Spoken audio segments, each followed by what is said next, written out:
Hey Algebra 1 students, it's Mr. Ramstad here. Today we're going to be taking a look at the quadratic formula. That nice formula you see in front of you. It says x equals negative b plus or minus the square root of b squared minus 4 times a times c, all divided by 2 times a.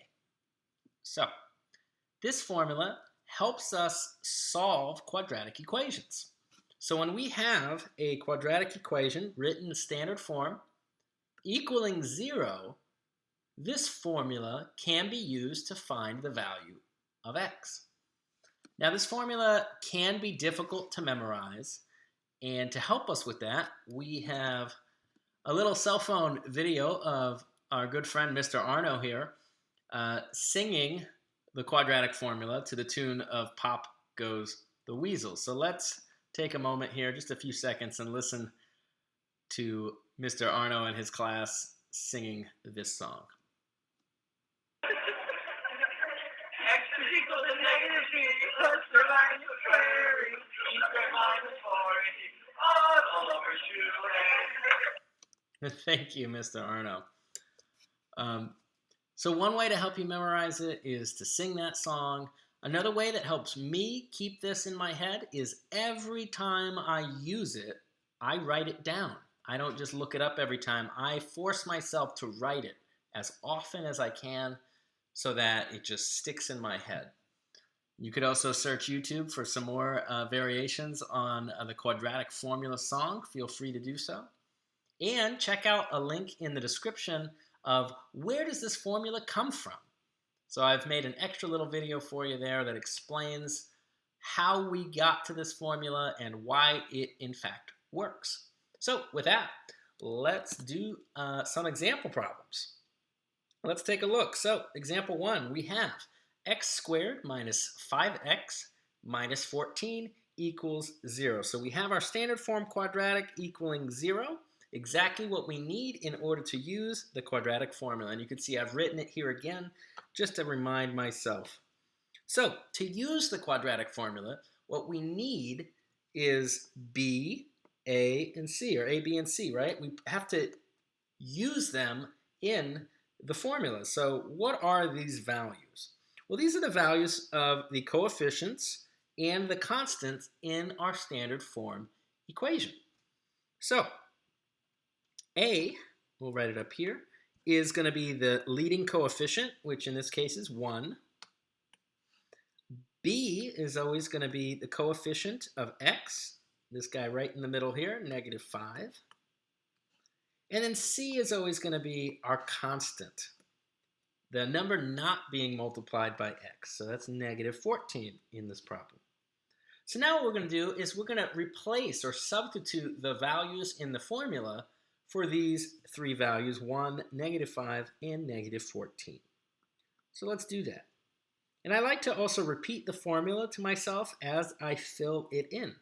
So we have negative b, and b is negative 5. So we end up with negative 5, plus or minus the square root of b squared minus 4 times a times c. And all of that is in this square root. And the whole thing is divided by 2 times a. Great. So now we've substituted these values in, but how do we use the formula? Well, all that's left to do is simplify. So let's go through and use our knowledge of the order of operations to simplify this expression. So we have negative 5. A negative of a negative number is positive 5. And plus or minus the square root of negative 5 squared is going to be positive 25. Remember that negatives numbers, when you square them, because they're being multiplied by themselves, two negative values being multiplied equal a positive 25. And then we have minus 4 times 1 times negative 14. So we have, again, a negative times a positive is a negative, times another negative will be a positive number, right? So we'll have plus in our value instead. So we get 25 plus 56 divided by 2 times 1, which is just 2. We're going to continue simplifying. 5 plus or minus, and 25 plus 56 is 81. Divide by 2. Continuing to simplify, we get 5 plus or minus, and the square root of 81 we know is 9. Divided by 2. At this point, what we're going to do, since it is as simplified as it can be, we're going to split this up into two different parts. One expression that shows that x can equal 5 plus 9 over 2, and another that says x equals 5 minus 9 over 2. Because that's what this symbol plus or minus means. It means both are happening. So we're going to actually evaluate those. So we get x equaling 5 plus 9 over 2, and that's going to equal 14 over 2, which is 7. Then we get x equals 5 minus 9 over 2, and that'll be negative 4 over 2, which is negative 2. So our final answer here is going to be that x equals negative 2 and positive 7. And there's our answer. Now, as an extra exercise for yourself, go ahead and try to take this original equation and solve it using factoring. You should find that you get the same two answers, negative 2 and positive 7. The next few examples, we're going to speed up the pace just a little bit. In example 2, we have 4x squared plus 8x plus 8 equaling 4. Now be careful. Before we start using this quadratic formula, what we're going to need to do is make sure that this is a standard form quadratic equaling 0, not equaling 4 like we see here. So we need to move some things around in this equation. We just need to subtract 4 from both sides. You'll note that when we do that, on the right-hand side, we get 0. That's what we wanted. And on the left-hand side of the equation, this is now, instead of 8, we get a 4. Now we can go ahead and try using our quadratic equation. First, we're going to write out what a equals. A is our leading coefficient of 4. B is the coefficient of x, which is 8. And C, our constant, is 4. People often forget to set the equation equal to 0, and they use the wrong value of C. So watch out for that. Okay, let's plug these in to our quadratic equation. We get negative b plus or minus the square root of b squared minus 4 times a times c over 2 times a. Let's simplify that a little bit. We get negative 8 plus or minus the square root of 8 squared is 64. And then we have this expression here that says negative 4 times 4 times 4, right? So we have a negative times two positive numbers, in which case we get a negative number. And that's going to equal negative 64. All over 4 times 2, which is 8. Okay, let's keep simplifying.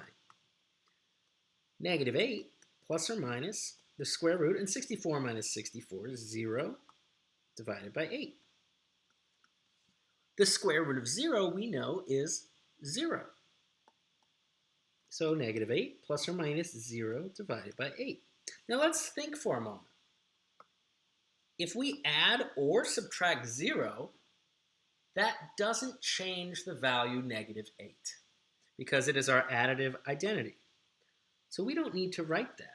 And we have negative 8 divided by 8, which is equal to negative 1. So our final answer then is just x equals negative 1. So I want you to note, in example 1, we got 2 solutions. Example 2, we have 1 solution, and that's okay. Example 3, let's keep going. It already equals 0, so we can go right ahead and write out what a, b, and c are. A is 2, b is negative 7, and c is negative 3. Great, let's plug them into our formula. X equals negative b, so negative negative 7, plus or minus the square root of b squared minus 4 times a times c all over 2 times a. Great. Let's simplify a bit. Negative negative 7 is positive 7, plus or minus the square root, and negative 7 squared is 49.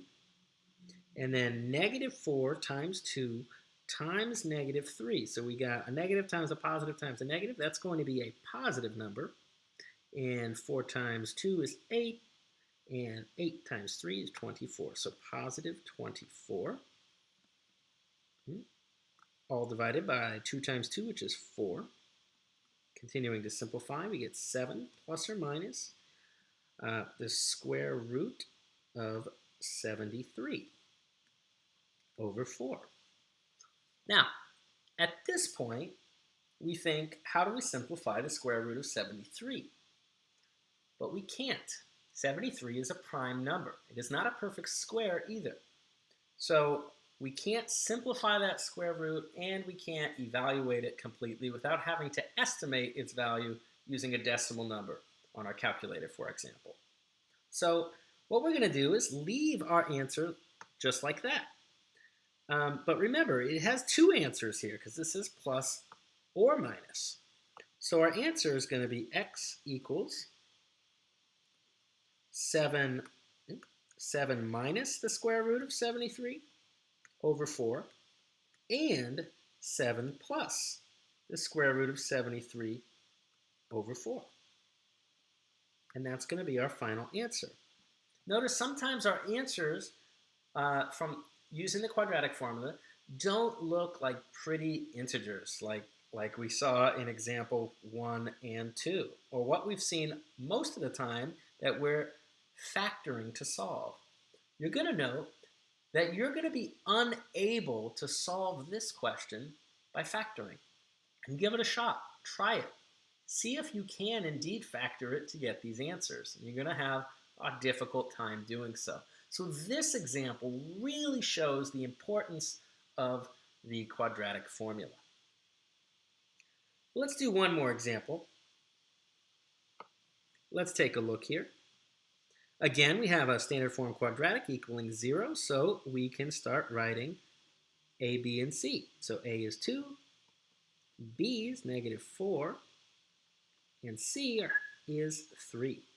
And just like before, let's plug this into our formula. X equals negative b, so negative negative 4 again, plus or minus the square root of b squared minus 4 times a times c, all over 2a. And just like before, we'll continue simplifying. So x is equal to positive 4. Again, the negative of a negative number. People mess up that quite often, so make sure you keep your eye out for it. You get positive 4 plus or minus. The square root of negative 4 squared is going to be 16. And then minus 4 times 2 times 3, that is going to be a negative number. And it equals 24, right? Yeah, negative 24. There we go. Divided by 2 times 2 is 4. Great. Let's continue simplifying. 4 plus or minus the square root. Now 16 minus 24, that's going to give us a negative number, right? Think about it, a negative 8. So let's think about continuing to simplify. Can we find or simplify the square root of negative 8? Let's think about what that value would be. Let's do it down here. Square root of negative 8, right? When we ask this question, we're really asking what number squared equals negative 8. So we can go about checking values, plugging in a number, squaring it, and see if we get to negative 8. But let's think it through a little bit. Whatever number is here it's going to be multiplied by itself. So if it's a positive number, it'd be multiplied by itself being another positive number. So we'd never get a negative 8. So that's not going to work. But if this number is a negative number, it'll be multiplied by itself. But a negative times a negative is not a negative. So it couldn't be negative 8 either. So what actually ends up happening is that we don't have a real value to simplify this to. So it says 4 plus or minus the square root of negative 8 divided by 4.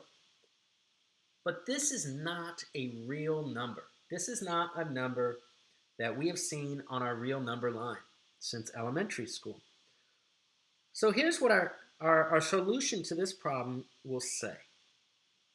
It'll say that we have no real solutions.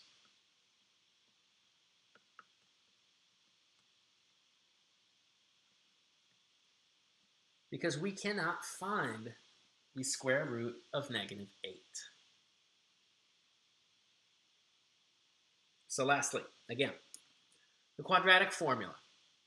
It is the way that we can solve quadratic equations without the need of factoring. In fact, sometimes you're going to get questions that you can't factor, where factoring is impossible. And this formula gets around that. And you could even use it instead of factoring. So if factoring is not your thing, you don't like it that much, or you're just really good at simplifying the expression that comes out of this formula, it can be very helpful.